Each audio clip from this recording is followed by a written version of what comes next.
위하여 예비하신 은혜가 여러분의 심령 가운데 충만하게 임하시기를 주의 이름으로 축원합니다. 축원합니다. 네. 우리 올해는 아멘 소리 좀 힘차게. 제가 뭐 아멘 자주 하자 그러는 거 아니잖아요. 아멘 힘차게 우리 좀 했으면 좋겠습니다. 자, 지난 시간까지 우리가 애굽에 내린 10가지 재앙 중에서 9번째 재앙까지 살펴봤습니다. 많은 내용을 좀 짧은 시간에 정리를 하다 보니까 좀 자세하게 다루지는 못했습니다만, 그 재앙들 하나하나에 담겨져 있는 의미도 물론 중요할 수 있지만, 그것보다 더 중요한 건 그 재앙들에 담겨져 있는 하나님의 마음이 무엇이었는가, 그 재앙을 내리시는 하나님의 마음이 무엇인가를 아는 것이 더 중요했습니다. 자, 이 재앙들에 담긴 하나님의 마음, 그것은 무엇이었습니까? 바로와 애굽을 아주 저주를 하고 멸망을 시켜가지고 이스라엘을 해방시키는 것, 이게 아니었죠.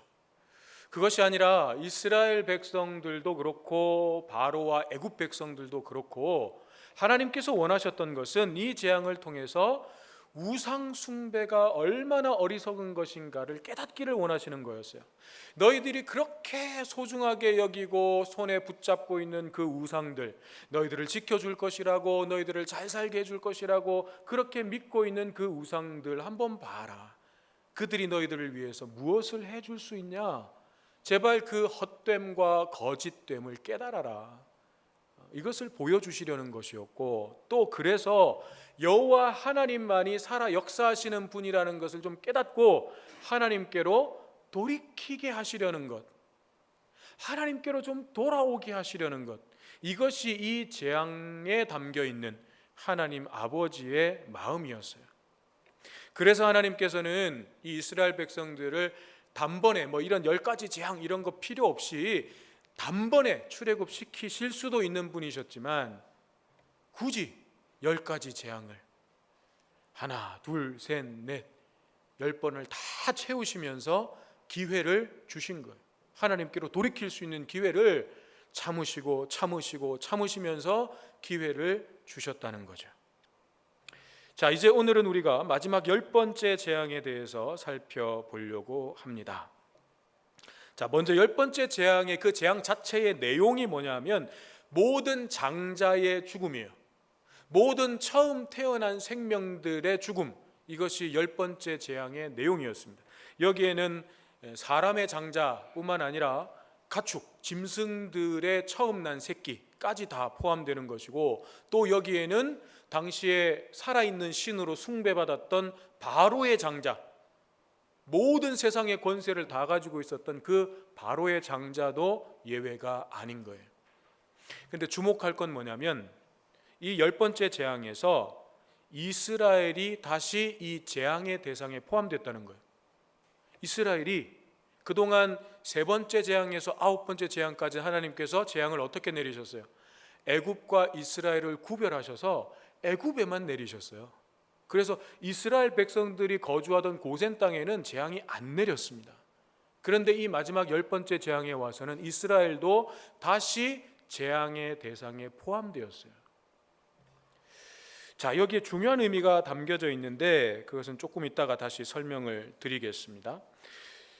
우리가 먼저 생각할 것은 왜 마지막 재앙이 장자의 죽음인가 하는 거예요. 왜 하나님은 마지막 10번째 재앙을 장자의 죽음으로 정하셨는가라고 하는 것입니다. 그것은 이 장자라고 하는 단어가 가지고 있는 의미와 연결되어 있는 것인데, 장자라는 말의 의미는요, 단순히 순서적으로 첫 번째라고 하는 의미가 아니라 대표성이에요. 장자는요, 대표하는 거예요. 단순히 제일 처음 태어났다, 순서가 중요한 게 아니고 장자는 대표하는 것입니다. 뭘 대표할까요? 뒤에 있는 모든 사람들, 그 뒤에 태어난 모든 사람들을 대표하는 존재가 바로 장자라고 하는 존재였어요. 그래서 한 집안의 장자다 그러면 그 집안 모든 사람들을 대표하는 거예요. 그런데 그 장자가 죽임을 당하는 것, 이 마지막 10번째 재앙이 그 장자의 죽음이잖아요. 그러면 그 장자가 죽임을 당한다는 것은 어떤 의미냐면 그 뒤에 있는 모든 사람도 사실은 다 죽는다는 의미예요. 이것이 하나님께서 장자의 죽음을 마지막 10번째 재앙으로 택하신 이유입니다. 뒤에 있는 모든 사람들이 다 죽는 거예요. 그래서 사실은 이 장자의 죽음이라고 하는 10번째 재앙은 단지 첫 번째 태어난 그들에게만 내리는 재앙이 아니라 엄밀한 의미에서 모든 애굽 사람, 애굽의 장자들이 대표하고 있는 모든 애굽 사람, 이스라엘의 장자들이 대표하고 있는 모든 이스라엘 백성들, 그들 모두에게 임하는 재앙이라는 거예요. 하나님의 심판은 그들 모두에게 지금 임하는 것이라는 거예요. 자, 그러면 바로와 애굽이야, 그죠? 9번째 재앙까지 하나님께서 아무리 말씀하시고 보여주시고 경험하게 해주셔도 돌이키지를 않으니까, 끝까지 하나님을 대적하고 고집을 부리니까 10번째 재앙이 임하는 게 어떻게 보면 당연한 거죠. 9번째 재앙에서도 돌이키지 않으니까 하나님께서 마지막 10번째 재앙까지 내리셔야만 되는 거죠. 그래서 애굽이 이 재앙을 경험하는 것은 어떻게 보면 당연한 거예요. 그리고 또 하나님은 이 10번째 재앙을 통해서 애굽에게 이것을 보여주시려는 거예요. 이 세상 그 누구든지, 그가 온 세상의 권세를 가지고 있는 바로라고 하더라도 끝끝내 하나님을 대적하고 하나님께 순종하지 않으면 그 끝은 결국 어떻게 된다는 거예요? 죽음의 심판으로 끝나게 된다는 거예요. 이것을 마지막 10번째 재앙을 통해서 말씀해 주시려는 거예요. 애굽은 그렇다 치고, 그럼 왜 이스라엘이 다시 이 재앙의 대상이 되었는가? 왜 이스라엘도 함께 포함되었는가? 이것이 중요하죠. 자, 그 이유는 이렇습니다. 이 10번째 재앙이 끝난 뒤에 그것을 마지막으로 이스라엘은 이제 출애굽을 하게 돼요. 애굽에서 이제 나가는 거예요. 말하자면 공식적으로 이스라엘은 이제 하나님의 백성으로서의 삶을 살아가게 되는 거예요. 애굽에 속한 백성이 아니고 하나님께 속한 하나님의 백성으로서 이제 출애굽을 해가지고 살아가야 된단 말이에요. 그래서 하나님께서는 출애굽을 하기 전에 먼저 이스라엘에게 그들이 하나님의 백성이 되는 것은 그들이 무슨 자격이 있어서, 그들이 의로워서, 그들이 선해서, 그래서 하나님의 자녀가 되는 것이 아니라 오직 하나님의 은혜로 되는 것이라는 것을 가르쳐 주시려는 거예요. 하나님의 은혜로 되는 거라는 거예요. 너희들이 하나님의 백성이 되는 건 너희들의 선함이나 너희들의 노력이나 너희들의 의로움이 아니라 오직 하나님의 은혜라는 거예요. 다시 말하면 이스라엘이 하나님의 백성으로 택함을 받았지만 이스라엘도 그 본질상, 그 존재가 본질적으로는 애굽하고 똑같이, 애굽보다 뭐 더 선하고 더 의롭고 적어도 내가 네보다는 나, 이런 게 아니라 애굽하고 똑같이 하나님의 죽음의 심판 아래에 놓여져야 되는 존재라는 거예요. 그걸 보여주시려는 거예요. 어쩌면 이스라엘은요, 그동안 애굽에만 재앙이 내리고 자기들이 있는 곳에는 재앙이 안 내리니까 이렇게 착각했을 수가 있어요. 자기들이 애굽보다 더 의롭기 때문에, 더 선하기 때문에, 그래서 하나님이 우리에게 재앙을 내리시지 않는다라고 착각했을지도 모릅니다.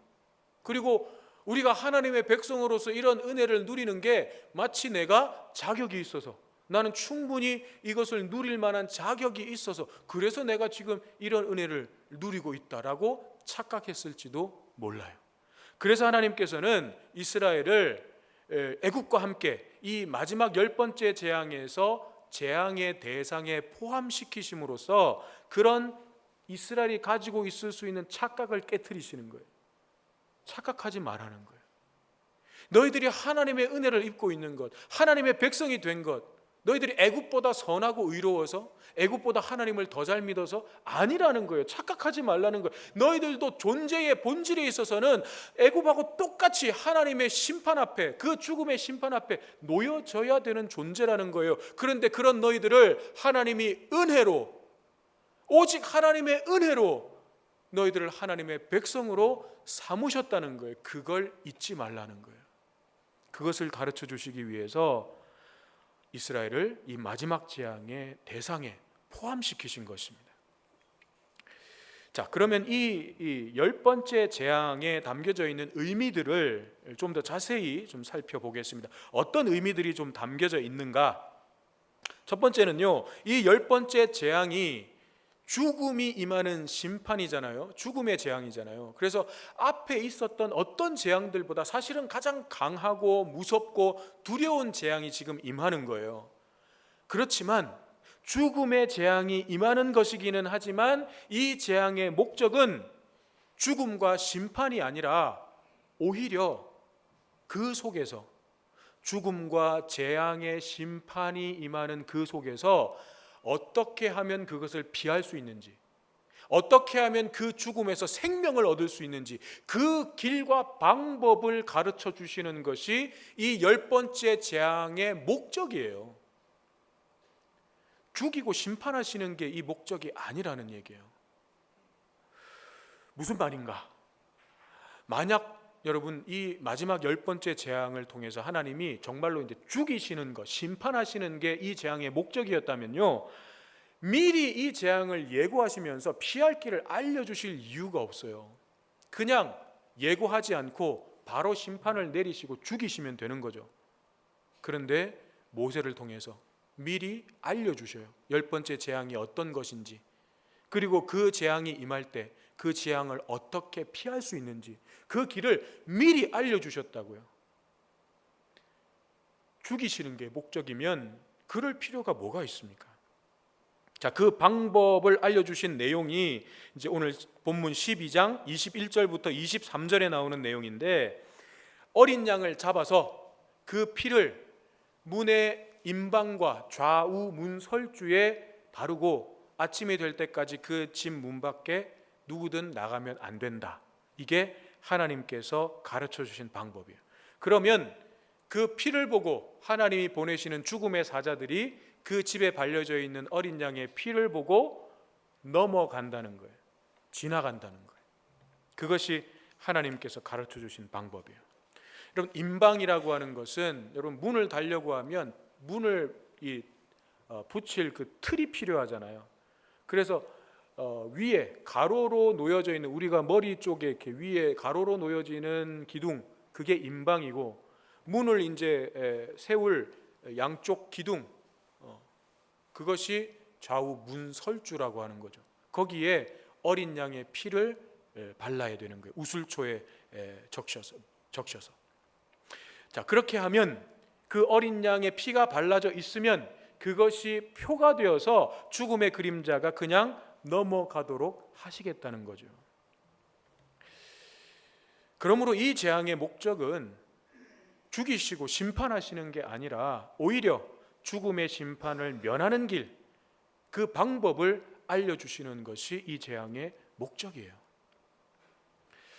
자, 이 10번째 재앙에 담긴 두 번째 의미는요, 유월절입니다. 유월절.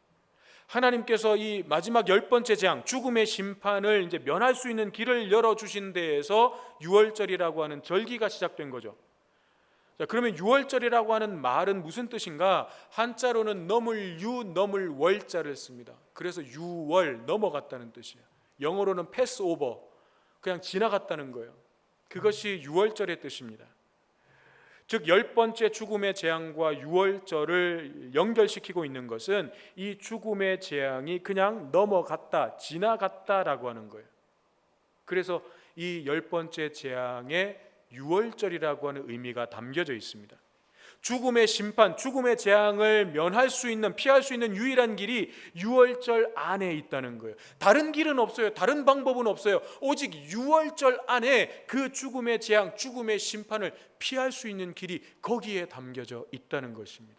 하나님께서는 그것을 말씀해 주고 싶으신 거예요.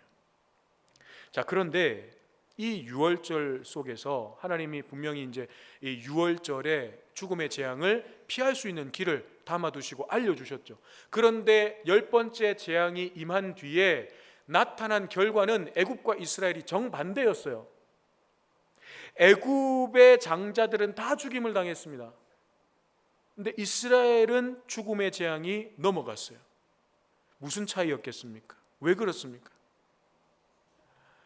이스라엘 백성이기 때문에 그냥 넘어가고 애굽 백성이기 때문에 죽음의 재앙이 그 집에 임한 것입니까? 아니라는 거죠. 그런 차이가 아니라는 거예요. 이스라엘 사람이냐 애굽 사람이냐의 문제가 아니라 하나님께서 가르쳐 주신 그 방법, 죽음의 심판, 죽음의 재앙이 그냥 지나가고 넘어갈 수 있는 그 방법을 믿고 그 말씀대로 순종했느냐 안 했느냐의 차이인 거죠. 그러면 여러분 질문을 하나 드릴게요. 만약에 이스라엘 백성들의 집 가운데서, 이스라엘 백성들의 집인데 그 문에 어린 양의 피가 발라져 있지 않았으면 죽음의 재앙이 임합니까? 지나갑니까? 임하는 거죠. 그 집에는 임하는 거예요. 그럼 반대로 애굽의 집인데, 애굽 사람의 집인데 그 집에는 모세가 전하는 그 말, 그 방법을 듣고 어린 양의 피를 발랐어요. 그러면 그 집에는 죽음의 재앙이 임합니까? 지나갑니까? 지나가는 거죠. 애굽 사람이냐 이스라엘 사람이냐의 문제가 아니라 그 집 문에 어린 양의 피가 있느냐 없느냐의 문제라는 거예요. 죽음의 심판이, 죽음의 재앙이 넘어가는 것은 어린 양의 피가 그 집에 있느냐 없느냐, 여기에 따라서 달라진다는 거예요. 자, 그러면 왜 하나님께서는 어린 양의 피를 구원의 표로 삼으신 것인가? 어린 양의 피를 발랐다는 것이 어떤 의미이기에 하나님께서는 그 표를 보시고 죽음의 재앙이 넘어가도록 하신 것인가? 쉽게 얘기하면 어린 양의 피 그 자체에 무슨 능력이 있었느냐라는 거예요. 그렇습니까? 어린 양의 피 그 자체가 무슨 영험한 기운과 능력이 있어서 죽음의 기운을 막아주는 겁니까? 그게 아니라는 거죠. 어린 양의 피 그 자체가 중요한 것이 아니에요. 어린 양의 피를 발랐다는 것은요, 다시 말하면 하나님의 말씀을 믿고 순종하는 그 집 사람들의 믿음이 어린 양의 피를 바르는 그 문에 발라진 그 피에 그들의 믿음이 표현되어 있는 거예요. 하나님의 말씀을 듣고 하나님께서 여기에 생명이 있다, 이 길이 생명의 길이다 라고 가르쳐 주신 그 말씀을 믿고, 아 그렇구나 하고 믿고 그 말씀대로 순종해서 피를 바른 거예요. 그래서 그 피는 곧 그 집 사람들의 믿음의 표현인 거예요. 신앙의 고백인 거예요. 그래서 하나님만이 진정한 생명의 주관자이시고 왕이시라는 것을 믿는 자만이 하나님의 그 말씀에 순종해서 피를 바른 거예요. 하나님이 생명의 주관자이심을 믿지 않으면 피를 발랐겠습니까? 안 발라요. 그래서 피는 그 피 자체가 중요한 것이 아니라 그 피를 바른 믿음을 하나님께서 보셨다는 것입니다. 그 믿음을 보시고 죽음의 재앙이 넘어가게 하신 거예요.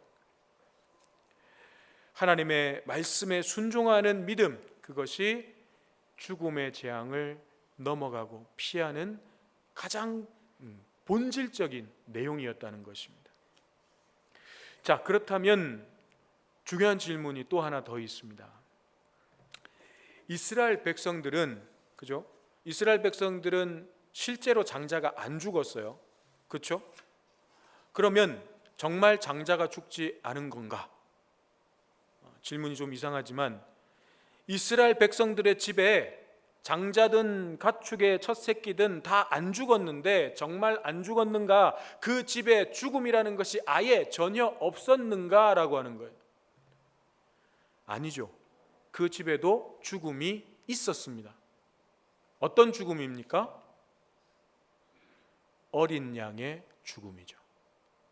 어린 양의 죽음이 있었어요. 죽음 자체가 아예 없었던 게 아니라는 거예요. 어린 양의 죽음이 있었습니다. 어린 양이 대신 죽는 죽음이 있었어요. 장자가 죽어야 됐지만, 장자가 목숨을 잃어야 됐지만 누가 대신 죽은 거예요? 어린 양이 대신 죽은 거예요. 그러니 이스라엘의 장자가 안 죽었다고 해서, 내가 안 죽었다고 해서 그 죽음 자체가 아예 없었던 것은 아니라는 거예요.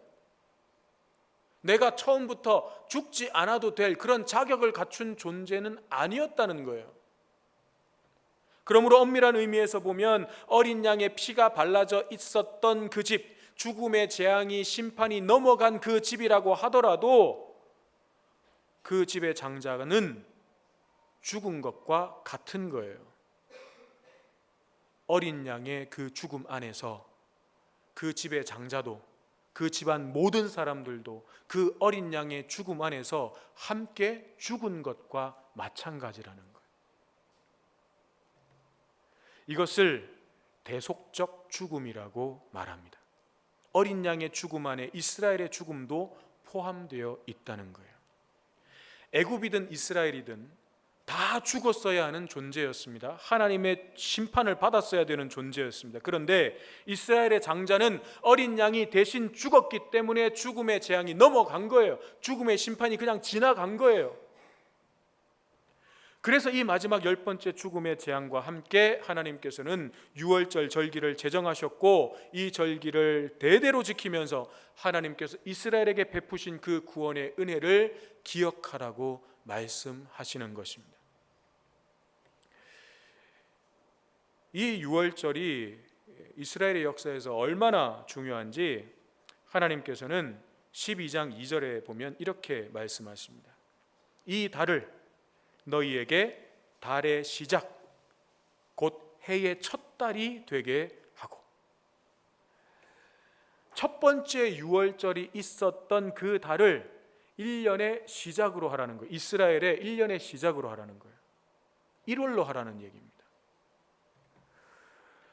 하나님께서 이스라엘 민족을 죽음의 심판에서 구원하셨던 그 날이 그들에게 있어서 새로운 삶의 시작, 그 출발점이 되어야 하고 중심이 되어야 한다는 것입니다. 그래서 이스라엘은 이때부터요 달력이 2개로 나갑니다. 일반적인 달력이 있고요, 종교력이라고 하는 게 있어요. 그래서 이스라엘에게 영적인 의미에서, 믿음의 의미에서 1월은요 이 첫 번째 유월절이 있었던 이 달을 그들은 영적으로 첫 번째 달로 지키고 있는 것입니다. 이런 의미에서 유월절은 창세기 1장의 창조의 역사의 연속인 것이고 새로운 창조의 시작이라고 볼 수가 있는 것입니다. 9장에서 아홉 번째 재앙이 여러분 무슨 내용이었어요? 9번째 재앙,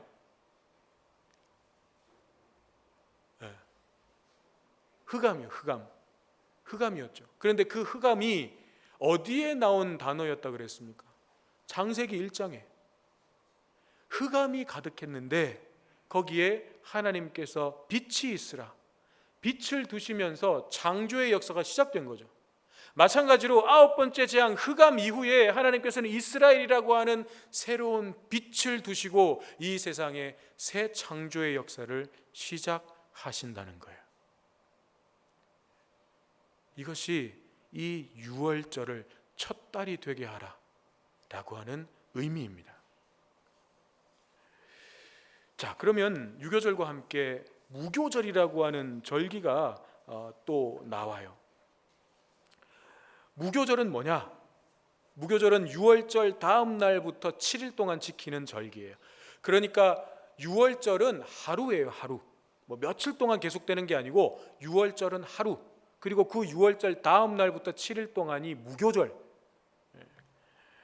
그런데 이 유월절과 무교절이 붙어서 이어서 바로바로 연결되기 때문에 그냥 한 묶음으로 생각하시면 돼요. 따로 뭐 구분해서 볼 필요는 없습니다. 자, 이 무교절 기간 동안은 어떻게 해야 되냐면 누룩을 넣지 않는 무교병, 누룩 넣지 않고 구운 빵, 얼마나 딱딱하고 맛없겠습니까? 그 누룩 넣지 않은 무교병과 쓴 나물을 먹어야 돼요. 그런데 이 음식은 유월절 밤에 먹었던 바로 그 음식이에요. 유월절 밤에 이스라엘은 양을 잡았잖아요. 그래서 피는 임방과 문설주에 바르고 양의 고기는 불에 구워서 먹어야 돼요. 그리고 무교병과 함께 쓴 나물을 먹어야 돼요. 유월절 음식인 거예요, 말하자면. 이것을 유월절 다음 날에도 무교절을 시작하면서 무교병과 쓴 나물을 7일 동안 계속 먹으라는 거예요. 그렇다면 무교절의 의미가 무엇인지가 분명해지죠. 유월절을 통해서 생명의 구원을 받은 자들은 이후에 무교절 7일 동안 유월절 밤에 먹었던 그 무교병과 쓴 나물을 계속해서 먹으면서 뭘 기억하라는 거예요? 유월절을 기억하라는 거예요. 유월절 그 구원의 은혜를 계속해서 기억하며 살아가라는 거예요. 그게 무교절에 담겨져 있는 의미예요. 그러면 이 유월절과 무교절이 오늘날 우리에게 어떤 의미가 되겠습니까? 이 유월절 어린 양은 누구를 상징하겠습니까? 예수 그리스도. 우리의 죄를 대신 지시고 십자가에서 죽으신 예수 그리스도의 그림자, 그것이 유월절 어린 양이었어요. 그래서 예수님을 가리켜서 하나님의 어린 양이라고 부르는 것입니다. 내가 하나님의 죽음의 심판을 받았어야 되지만 예수 그리스도께서 대신 받으심으로, 대속 제물이 되어 주심으로 내가 구원을 얻었고 생명을 얻은 거예요. 그러므로 우리가 예수 그리스도를 믿는다라고 하는 것의 의미는요, 제일 첫 번째 뭐가 있어야 되냐면 내가 죄로 인해서 하나님의 죽음의 심판을 받아서 영원히 죽을 수밖에 없는 존재였다는 걸 인정하는 것, 이게 제일 먼저 있어야 돼요. 내가 그런 존재였다는 거예요. 내가 무슨 선하고 의롭고 내가 적어도 저 인간보다는 나은데 내가 무슨 죄인이야? 아니요, 하나님을 모르는 것 자체가 죄인이에요. 나를 지으신 창조주를 거부하는 것 자체가 죄였어요. 그래서 내가 하나님의 진노 앞에, 그 죽음의 심판 앞에 놓여질 수밖에 없는 존재였다는 것을 인정하는 것, 그것이 예수를 믿는다는 것의 첫 번째 전제입니다. 그 다음은 뭐예요? 그런 나를 대신해서 예수님께서 십자가에서 피 흘려 죽으심으로 하나님의 죽음의 심판이, 죽음의 재앙이 나를 넘어갔다는 거예요. 나를 지나갔다는 거예요. 그래서 내가 구원을 얻었고 생명을 얻었다는 것을 믿는 것, 이것이 예수를 믿는다는 것의 의미입니다. 이 사실을 믿고 믿음을 고백하는 자는요, 마치 이 구약 유월절의 어린 양의 피가 그 문의 임방과 문 설주에 발려져서 죽음의 심판이 넘어가는 표가 되었듯이, 우리가 예수 그리스도의 이 대속의 죽음과 구원을 믿음으로 고백할 때 예수 그리스도의 보혈이 우리의 심령에, 우리의 영혼에 발라져서 모든 믿는 자들에게 하나님의 구원의 표가 되는 것입니다. 하나님께서 우리 안에 있는 예수 그리스도의 보혈, 그 표를 보고 너는 내 거다, 너는 내 백성이다 라고 확인해 주시는 거예요. 그것이 우리가 구원받았다는 것의 의미입니다. 그렇지만 여러분, 내가 직접 안 죽었잖아요. 내가 십자가에 직접 못 박힌 거 아니잖아요. 그러면 나는 그 죽음과 상관없는 것입니까? 아니죠. 앞에 어린 양의 죽음에 누구의 죽음도 포함되어 있었다 그랬어요. 장자와 모든 이스라엘의 죽음이 그 어린 양의 죽음 안에 들어 있었던 것처럼 예수 그리스도의 십자가 그 죽음 안에 나도 죽은 거예요. 예수 그리스도 이전에 나는 주님과 함께 그 십자가에 못 박혀 죽은 거예요. 이걸 알아야 돼요. 내가 실제로 안 죽었으니까, 내가 실제로 십자가에 못 박히지 않았으니까, 마치 내가 구원 얻은 것이 당연한 것처럼, 내가 무슨 그런 자격이 있었던 것처럼 우리가 착각할 수 있지만 아니에요. 나도 주님의 십자가에서 죽는 거예요. 그래서 갈라디아서 2장 20절은 이렇게 말씀합니다. 내가 그리스도와 함께 십자가에 못 박혔나니 그런즉 이제 내가 사는 것이 아니요 내 안에 그리스도께서 사시는 것이라. 이제 내가 육체 가운데 사는 것은 나를 사랑하사 나를 위하여 자기 몸을 버리신 하나님의 아들을 믿는 믿음 안에서 사는 것이라.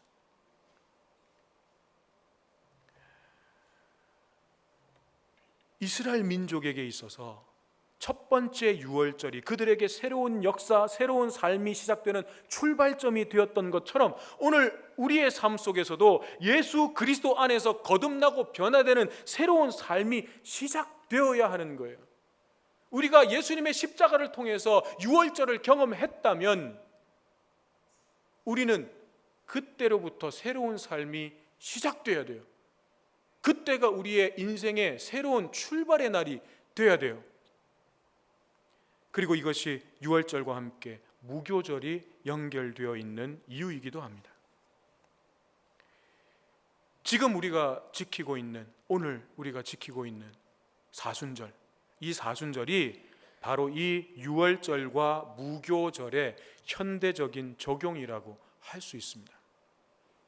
예수 그리스도의 십자가 그 구원의 은혜를 기억하고 우리의 삶 속에서 세상의 누룩을 제거하고 쓴 나무를 먹으면서 우리의 믿음의 삶을 다시 한번 점검하고 하나님께로 십자가로 돌이키는 것, 이것이 사순절의 의미예요.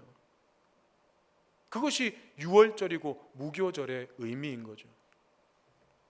우리가 믿음의 삶을 산다는 것이 쉽지 않습니다. 그러나 성경 말씀을 통해서 하나님께서 이스라엘을 어떻게 인도하셨고 어떻게 역사하셨는지, 신약의 초대교회 성도들과 어떻게 함께 하셨는지, 그것을 계속해서 묵상하면서 기억할 때 그 하나님이 지금도 살아계시고 내 삶 가운데, 내 인생 가운데 함께 하시는 나의 하나님이시라는 것을 확인할 때 우리는 믿음의 삶을 살아낼 수 있는 능력을 거기서부터 공급받는 거예요.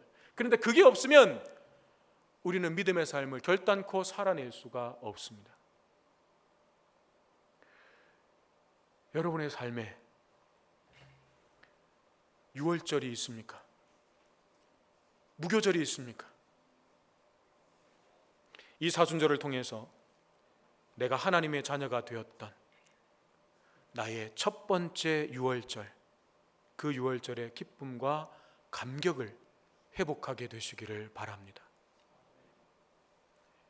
여러분의 첫 번째 유월절, 내가 정말 하나님의 자녀가 되었음을 확인하고 기뻐하고 감사하고 감격해하고 눈물로 하나님 앞에 나아갔던 나의 첫 번째 유월절 기억하고 계십니까?